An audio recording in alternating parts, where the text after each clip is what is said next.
Fletcher. Now sit back and prepare to be entertained. Welcome to the Dripping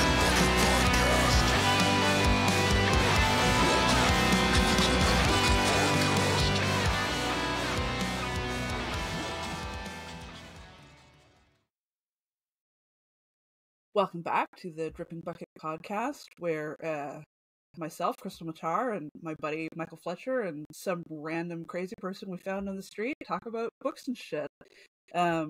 So this time we've got a young human being from the cold streets of Massachusetts rocking his cultural flannel. And this time we're going to try to remember to talk about the book he wrote. Yeah. But I'm not offering any guarantees. I didn't get the flannel memo. I've got a flannel shirt. I could have been wearing flannel. I put it on seconds before we started recording. The lack of communication here is unprofessional and unacceptable. Yeah. I didn't sign up to do a podcast with you for chaos.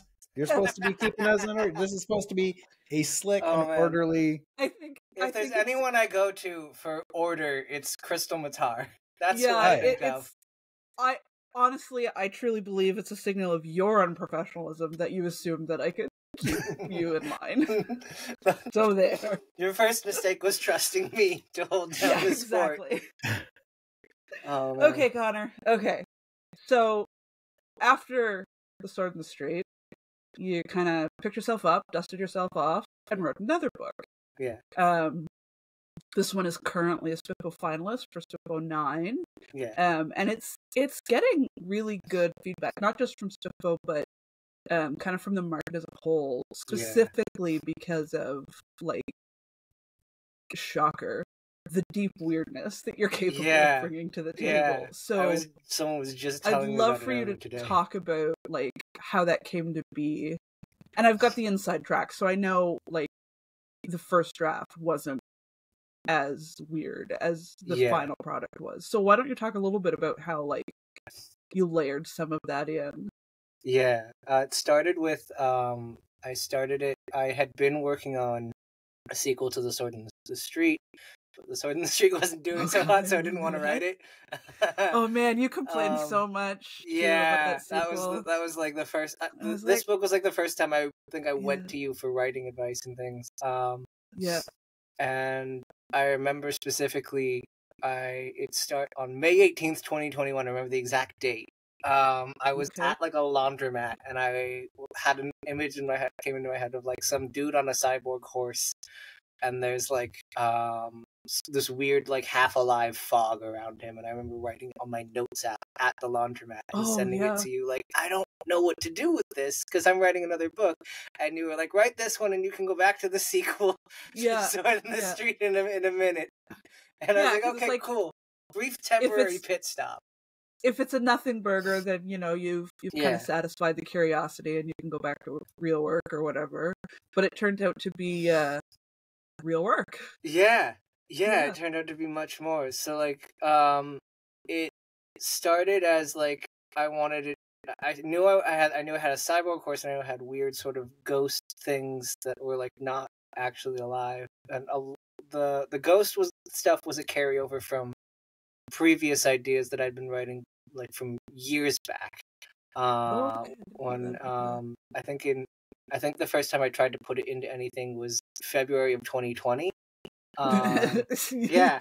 They were like, write something unrelated while you're querying, and I wrote something where it's like, I had breathing can infect you with things. Yeah. How? Yeah. It was, I can see why you stuck to that in 2020. Was it me? There was a thing. I had this like, I think it was winter, so I was like, there's the thing with your breath and everything in winter, and I was like, oh, what if that was like a ghost or something? And I was like, well, hey, why are like ghosts like sort of floating around like that? Are they like a gaseous state? Wouldn't you be able to like breathe them in or something like that? And then I had this idea of like, I was writing probably some sort of like, I think one of those like magic school kind of things, and it's like, oh, I can have like one teacher who's like infected by a ghost who died in the cold or something, who just has to wear like a bunch of layers regardless of the temperature, and it's just that it never went anywhere, but it stuck around. But didn't that end up in... it wound up in the book. Peter has an encounter with someone who was inhaled infected. the ghost. Yeah, and she wants his coat at one point. And it's so that stuck around. Writers' brains are weird, man. Like, and I say that as a fellow writer with the most respect. Like, just the weirdest little ideas that stick with us as we're working on projects, and somehow manage to claw their way through every single idea we have. Yeah, literally. Literally, it's draft. like, so I knew that was going to stick around. And I knew those elements were there. But at first I was just like, well, if there's a cyborg horse, it has to be like some sort of, at least a little bit sci-fi, but mostly it was just sort of post-apocalyptic, with weird sort of like chainsaw swords and shit like that. That it was like, let's just put a bunch of shit in there and see what sticks. Chainsaw swords, of all things, did not stick because it wasn't cool enough compared to the other stuff that ended up in there. So I got to the end of that draft after like 9 months or so, and I remember having to sort of I think Ryan House was the person who made a comment at one point. And this was like not far from publication. The book was not going to change that much. Right. So this was a couple of revisions, and it was pretty. This was like you've got the plot down, like, you've got the characters. Yeah, this was like May 2022-ish. When I heard this, like he beta read the book, got it back to me, and basically like, I want to see more weird tech because the horses are really cool, but it seems like the rest of the world is just kind of normal, especially in the ways that they travel around and everything. And I feel like you could like build that out more. And I was like, oh hey, okay. Yeah. So I know that they have these weird cyborg horses. I know they're like grown. The meat for them is grown in a factory. They're not real horses. They're like sewn together and shit. Like what else can we do with this technology and everything? And I'd been wanting weird swords for a while. The chainsaw swords were the first attempt at that. And I was like, it's been done. I can do better than that. Where's it been done? Where's chainsaw swords been done? Hang on. It's been done. You Google chainsaw swords, something's going to come up. I promise. Someone's thought you're of it. Bluffing or not. No, it's genuine. Like some shit. There's some anime or something that came up. Okay. Like it's been done. There's no way it hasn't been. It has to have been done. Okay, all right. I'll accept the premise. Okay, continue. Yeah. And so I had and I was trying to figure out how the rest of the tech works, and I was like, maybe if we just expand from this idea of like this weird shit that's like meat grown in a lab and given this vague approximation of life. You grow meat and stuff it full of like clockwork and circuitry and shit. What else can we do with that? And I remember at one point, I knew I had these sort of these sonic guns. That was another thing that was from a completely different draft of another thing, because I came up with the term caterwaulers, and I was like, oh, that's such a great name for a gun. Holy shit, I love that. And I was like, oh, I gotta put that in somewhere. And I think I was writing a completely unrelated novella set in the same world when it just sort of dropped in. The idea was like, oh, its battery is made of vocal cords. I said that to like another writer at the time, and they're like, vocal cord? They had such an extreme reaction to it that I was like, oh, I have to build this out everywhere now. Oh, I could put what? And that was the point where the swords got really weird, because I was like, oh, what part of the body controls like body temperature? Oh, it's the thyroid. Okay, there's like it's gonna and so it's like, okay, the swords, I can put lightsabers in the book. They have thyroid batteries now. There's a little device on the hilt where you can pump them full of thyroid hormones and heat up the blade or some shit. And it just got weirder and weirder from there, of like, what other weird sort of mix of stuff can I throw in there? And like, there's previous versions of previous stories had like a weird magic apocalypse, and I was like, okay, let's fucking pile on the apocalypses and just make the world weirdly terraformed. Yeah, so the world's terraformed, and then on top of that, they're like, okay, no more magic. We learned our lesson. Magic ended the world. We're gonna do science now, and then they blew themselves back to the Stone Age after tech got advanced enough. And I was like, I mean, that seems like a good enough through line for like the kind of place humanity's at right now.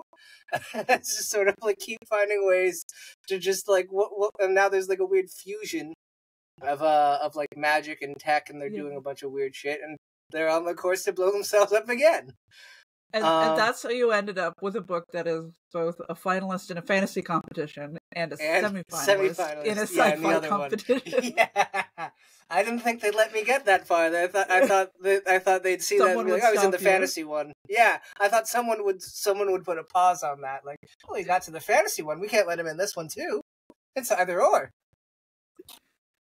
Somehow that perfectly encapsulates your personality, though, I have to say. Yeah. Just maximum 10 minutes of listening to how weird your brain can get. It fits that you've kind of found this middle ground between the genres that's neither and both sci-fi and fantasy. So it makes me wonder if you have a lot of influences from both genres, or neither genre, or either one or the other. I think a lot of the weird stuff came from interest in comic books. I think I was talking about this with you earlier. I used to hate reading when I was a kid. I hated it. You could not make too much sitting still, I bet. Yeah, exactly. That is literally it. I did not want to sit still. I did not want to engage with it. I had so much other shit I wanted to be doing. And then I think around like first grade or so, I got into comics. I think my dad read to me an Avengers comic by Jeff Johns in 2003 called The Red Zone. This was before he moved to This was before he moved to DC and started doing Green Lantern. Anyone who knows, I don't know how much either of you know about comics, but yeah, so Jeff Johns is like a big hitter.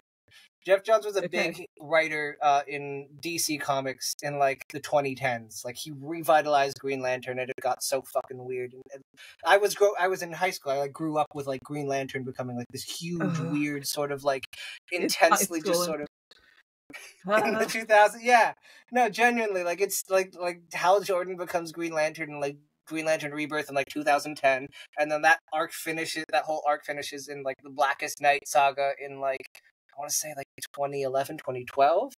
And it's like this 2-year run where like the world of Green Lantern is just becoming like this weird space opera. And I guess that really stuck with you. Yeah, that stuck because in your little teenage brain fold. Genuinely. Where yeah. So comics are generally specifically the weird. or Yeah, the weird especially. Yeah. It's comics in general, I think, are on some next level weird stuff that's like I couldn't even think of in a million years. It's just genuinely just so fucking crazy. There's not even Thyroid Sword Guy. There's like a Green Lantern that's just like a planet that's alive and his name is Mogo. It's just crazy. It's just wild. They have a whole Lantern Corps with all the colors of the rainbow. Red is for rage, and it's split into a bunch of sectors where there's a different sort of lantern for each sector, and the one for Earth for the Rage Lanterns is a cat, so like a stray cat, that gets like all these people are like beating the shit out of this cat, and then eventually one of the Red Rings finds it, and it stops your heart and replaces your heart, and you vomit up acid blood and everything. It's crazy, and this is fucking little kitty cat in like a Red Lantern outfit. Okay, so comic books, sci-fi and weird. Got it. Yeah. Okay. So then I'm going to go out on a limb and assume that you've also read a fantasy novel or two. Just a couple reading. Here and there. Just a couple. Once you've got the hang of time. Yeah. Once you've got the hang of reading, sitting still for a minute or two. Yeah. You also read some fantasy novels. I started writing fan fiction of comic books that I gave to my teachers at the time. And no. I didn't know there was a stigma. I mean, I was just this little baby autistic kid who's like, read my fan fiction, it's just a fight scene. Amazing. And you haven't changed. Since that day. Mm-hmm. Yeah. But you must have pivoted into fantasy at some point, because I know it was. I read think some of the foundational stuff that. When I was around 17, I think was when it happened. Oh, interesting. Okay. So back in the 2010s or something. 2013. A couple months ago. Yeah, a couple months ago. This was 2013. No. Yeah. Okay. It was. I specifically remember. It was. I had been writing a lot of fan fiction of like various superheroes and everything, and I wanted to write comics when I grew up in 2013. Okay. And my dad. Have you grown up yet? No, I'm still waiting on it. I'm like Peter Pan over here. So I remember my dad was like trying to encourage me, like he's like, this comic stuff is getting weird, like shouldn't you have aged out of this by now, kind of a thing. It's like and it's like, I think in an attempt to encourage me, he showed me this talk that Stan Lee did where he's like, before you write comics you have to learn to write. I was like, oh, okay, I should learn to like actually write stuff, and that led me to like urban fantasy, which led me to fantasy, and I really clicked with both like Tolkien and George R. R. Martin around the same time. I had read Tolkien when I was in middle school, and I was like, this is fine. This is like better than a lot of the other boring shit that I'm reading. So I knew that I knew that was gonna work for me. And then Game of Thrones like started when I was a freshman in high school and everything, and was like reaching its popularity around the time that I was trying to get. Do you mean the show? Yeah, the show. I was thinking. I think I bought the first book in like 96, 97. Yeah, that was the year I was born. When I read the first. It came out the year I was born. Oh god. No, so but like the show. The show was getting popular, yeah, and so that was just sort of like the thing that I was like, well, I know that one. That's on all the Market Basket shelves and everything, so I might as well check that one out. It seems like a big deal. And this began like fucking 8 years of trying to ape George R. R. Martin instead of doing my own thing. That's normal, though. I mean, you're self-deprecating, but that's normal for baby writers, where it's just like, I want to do this. I want this. So you kind of. How many cop novels did Tacho I have? Oh yeah, a few. Yeah, quite a few. Yeah, so you just kind of pantomime the things that impress you until eventually, hopefully, you develop your own voice. Yeah. And surprising no one, the voice you developed is a little bit chaotic. Yeah, a little bit. Just a bit. It started with like Peter actually I first wrote his first story in like 2013. That's part of the way I think things developed the way they did was he started as like this, it was like this weird sort of descendants of King Arthur in this weird suburban town, and there's like weird sort of like drama between the various families of the various descendants and everything, and it's getting big. And I was trying to finish this like up through college and everything. Okay. And he stuck with you for a while. Yeah, he was one of the few things where I kept being drawn back to him, even though I could never finish that story. And it was about the same time. Speaking of cop novels, that's about the same time that I was writing Talk About Cop. So there you go. There's another little echo of shared experience. Yeah. These characters that are very stubborn in hop genres. And... yeah, it was.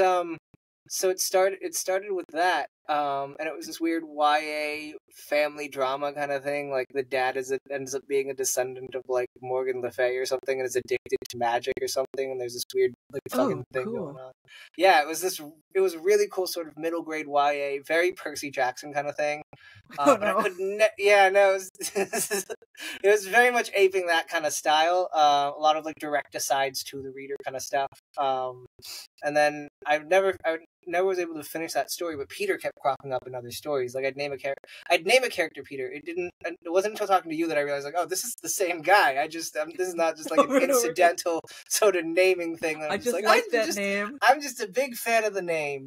And I remember he cropped up in a Portal fantasy of like I was like, I want to start with like the sequel to a Portal fantasy where it's like because there's all like the kids in Narnia are always being drawn back. I want to see like what happens like you grow up in Narnia, you come back, you're a kid again, and then you like adjust to modern life again, and then they call you back. Where it's like I fucking spent like a fucking like 20 years of my life making you guys sort your shit out, and then fucking I finally go back, I get a bunch of therapy, and you bring me back, and I'm in like a child body again. It's just yeah. And I kind of hope. I want to go back to that one day. Now that you're capable of finishing stories. Yeah, that's definitely on the list of like, I need to go back to that one. That one was like that. I had a full draft of. Such an homage to like familiar things that we've all read while being at but I would do it in such a weird headfuck of a way. You don't say. Yeah. So he cropped up in that one, and I named him Peter. And I remember I was in a workshop group in college with like a bunch of like other people who were going for like a creative writing concentration, and everyone was like, "You can't name him Peter. It's like the Narnia guy. Like you can't. That's too." Everyone was so upset that I named him Peter, and I was like, "You can't. Fuck you! Can't tell me that, too. You can't tell me what to do. His name is Peter." And I didn't know why I felt so strongly about it until years later. And I was like, oh, it was because that was the guy. That was the same guy that kept coming back. That's why I felt so strongly about all that. Yeah. And then he ended up falling into fall is all there is. Into this, Yeah. Yeah, it genuinely was like kind of, and that was why a lot of the ways that he talked, like he has a very casual but very intense sort of style with a lot of asides to the reader and everything was just inherited from those previous sort of places he would crop up. That'd be great when you finish all of them. Yeah. This sort of like secret underlying connection between all the various Peters that never actually gets talked about. I like that. Yeah, it's like this book is my dark tower. Yeah, you'd have to come up with a new main character for the sequel Portal Fantasy idea, though, unless you just like call him Peter again and go like give him a false mustache, like I'm a completely different guy. But switch the R, Marx glasses or something. Switch this the is R and the Pete, P back not Peter. around. Yeah, exactly. Yeah, exactly. Yeah. Oh, it's a completely different person. Fantastically different. Yeah, so there we go. We've learned today that Connor continues to be chaotic, and he started off that way. We've learned? You didn't know that already? Totally breaking news this time. This was A+ journalism on my part. Oh, yeah, you deserve the Pulitzer for this one. Yeah, Nobel Prize for journalism. Yeah. It's a Nobel Prize for journalism, right? I think so, yeah. Oh. There's not? Oh, no! I've implicated myself, too. I love the look on Fletcher's face every time I break him a little internally, break his spirit. A little bit. Oh, no. It's just like you can see the glass shattering behind his eyes or something. Why did I agree to this? Yes, he says to himself, pouring another questioning whiskey. his life choices.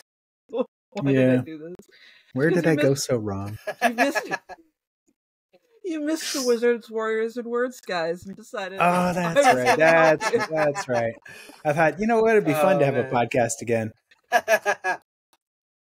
Oh, it's like books. It's like writing books, or it's like you had enough time without it, and you're like, how bad was it? Was it really that hard? It's the same like creative dementia that we get from writing. There we go. Senility helps. Yeah. On the note of creative dementia, I think we're gonna sign this off and wrap this up. Fletcher and I need a nap after talking to Connor for 45 minutes just to recover. Oh man! Thank you very much, Connor, for coming to talk to us on the Dripping Bucket. And we're gonna keep doing stuff and talking about books and shit on the next podcast. Oh yeah! Yeah, so, thanks for joining us, man. Thank you for having me on. Yeah, I had a great time. Great time making Fletcher. It was passable. I basically got to talk like for the most of the time, so it was great for me personally. Yeah, Fletcher got the day off today. I'm all good with that. Okay. Yeah. Okay. We're actually signing off this time. Okay.